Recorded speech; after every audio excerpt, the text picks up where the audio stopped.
Tapi kalau misalnya gejala awal nih dok, kalau gejala awal orang merasa atau ada tanda-tanda dia terkena virus itu tadi, Iya. itu gimana tuh dok gejalanya? Iya, jadi kan memang namanya juga kanker serviks ya. Iya, Dia itu iya. kan adalah keganasan yang menyerang area serviks atau leher rahim.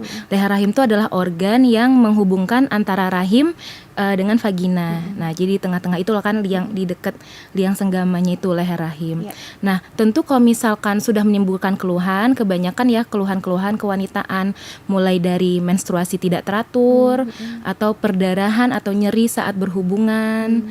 Terus bisa juga dia keputihan yang berbau gitu. Itu kalau memang sudah bergejala. Biasanya itu pada stadium lanjut.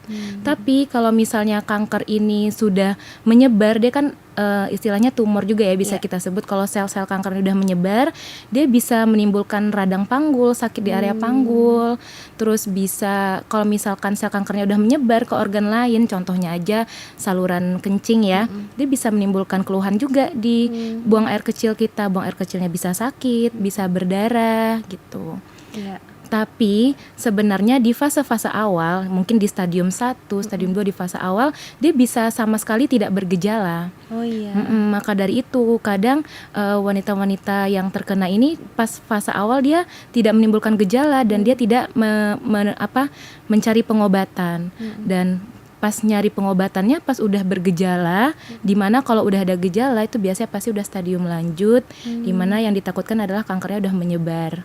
Iya, Tentu iya. kalau sudah stadium lanjut pengobatan akan menjadi lebih sulit. Iya. Berarti tadi kan dokter bilang stadium 1 atau stadium 2. Itu maksudnya sudah kanker dokter? Itu sudah Ya, jadi kanker kalau kita gitu? sebut udah stadium dia udah menjadi Iya, kanker. iya. Cuman yang kita harapkan jangan sampai dia ketemu di sel kanker. Kita harapkan dia lesi-lesi prakanker tuh udah ketemu dengan pemeriksaan screening tadi. Jadi bisa lesi yang kayaknya ini kayaknya lesinya mau ke arah kanker nih, bisa kita langsung lakukan terapi gitu. Jadi kalau tadi kan sudah stadium 1 atau 2 itu bisa tidak bergejala dokter? Bisa, itu stadium awal. Berarti kalau dia masih kena lesi tadi itu yang masih kena virus itu bahkan sama sekali nggak kelihatan dong kalau gitu? Iya, kalau misalnya dia baru terinfeksi aja tentu biasanya nggak kelihatan. Kanker aja udah nggak kelihatan Stadium gitu ya? awal aja bisa tidak bergejala gitu. Nah dokter, kalau misalnya nih tadi dokter bilang sempat screening dokter. Ya. Kalau misalnya nih perempuan terutama dia pengen melakukan screening itu screening yang seperti apa dokter caranya? Screening itu kan namanya juga deteksi dini ya, yaitu kita melakukan screening pada wanita yang masih sehat. Jadi memang tujuannya untuk menemukan apakah ada lesi prakanker tadi atau sel-sel yang dapat berkembang menjadi kanker. Nah, kalau sekarang di Indonesia ini ada 2 macam ya yang mungkin Mbak Nadia juga udah pernah dengar. Pertama, pemeriksaan IVA atau nama panjangnya inspeksi visual asetat. Baru yang kedua pap smear.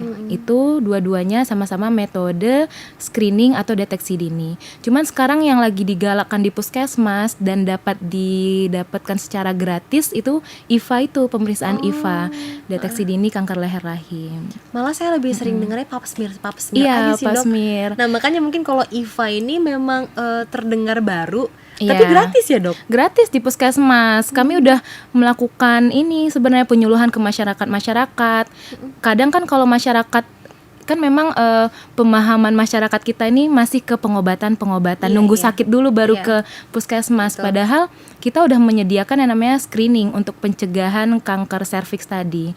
Cuman kan susah ya kalau nunggu masyarakat dengan kesadarannya datang ke puskesmas Betul, untuk dokter. periksa screening. Jadi kita udah sering tuh melakukan di beberapa fokus-fokus tempat. Setiap ada kegiatan keramaian kita lakukan pemeriksaan IVA kayak gitu. Itu berarti IVA, pemeriksaan IVA tuh gratis, bener-bener gratis tuh, Gratis dok. di puskesmas. Karena Iya. mungkin masyarakat juga sebenarnya males ataupun nggak mau ke puskesmas Iya. dok, karena mungkin takut ada biayanya nih dok.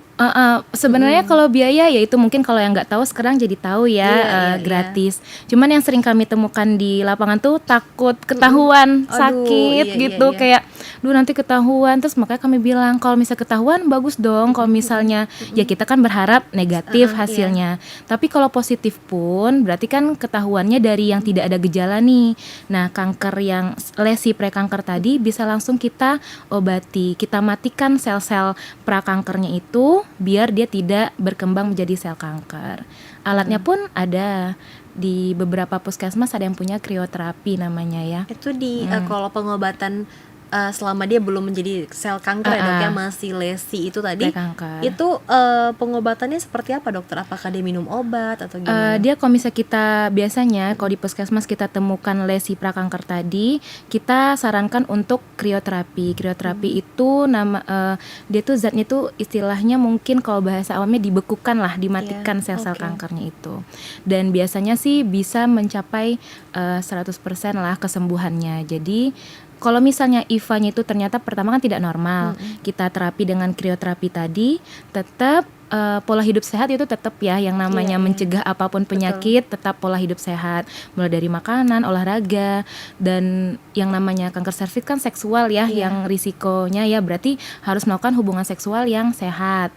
Lalu kita sarankan lagi, biasanya kalau tidak normal kita sarankan periksa IVA ulang 3-6 bulan lagi gitu, untuk ngelihat udah normal enggak gitu, atau masih ada lesinya gitu.